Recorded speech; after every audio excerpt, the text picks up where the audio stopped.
লক্ষীপুৰত মুকলি হ'ল প্ৰধানমন্ত্ৰী ভাৰতীয় জন ঔষধি কেন্দ্ৰ।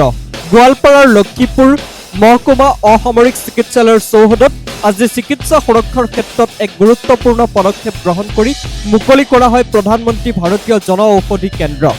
স্বাস্থ্য আৰু পৰিয়াল কল্যাণ মন্ত্ৰালয়ৰ অধীনত পৰিচালিত এই আঁচনিখনে সাধাৰণ ৰাইজৰ বাবে গুণগত মানসম্পন্ন ঔষধ সুলভ মূল্যত আগবঢ়োৱাৰ লক্ষ্য লৈ কাৰ্যকৰী কৰা হৈছে।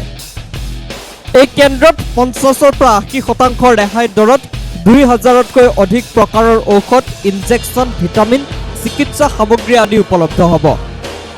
উক্ত প্ৰতিষ্ঠানটো আজি ৰঙা ফিটা কাটি আনুষ্ঠানিকভাৱে উদ্বোধন কৰে লক্ষীপুৰ ৰাজচক্ৰ বিষয়া শৈলেন দত্ত দাসে। উদ্বোধনী অনুষ্ঠানত লক্ষীপুৰৰ পৌৰপতি ৰাজেশ প্ৰসাদ গুপ্তা, জ্যেষ্ঠ চিকিৎসক ৰফিকুল ইছলাম প্ৰমুখ্যে স্বাস্থ্য বিভাগৰ বিষয়াসকল তথা সমাজৰ বহু গণ্যমান্য ব্যক্তিসকল আৰু স্থানীয় ভালেসংখ্যক ৰাইজ উপস্থিত থাকে।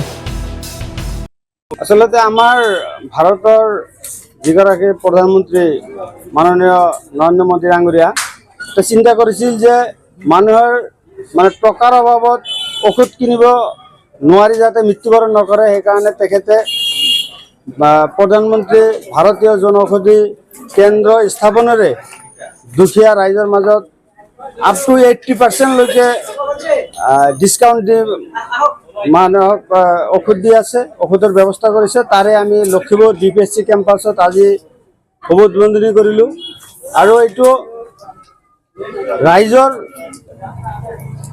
বহুত সুবিধা হ'ব, কম পইচাত ঔষধ কিনিবলৈ পাব।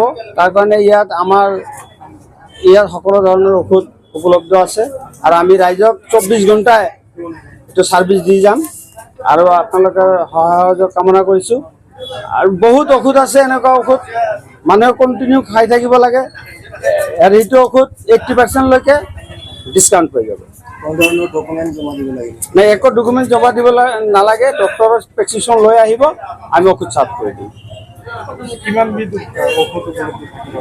আমাৰ 2000+ ঔষধ ইয়াত উপলব্ধ পাব। চাৰ্জিকেল অল আইটেম পাব, বেবী আইটেম পাব।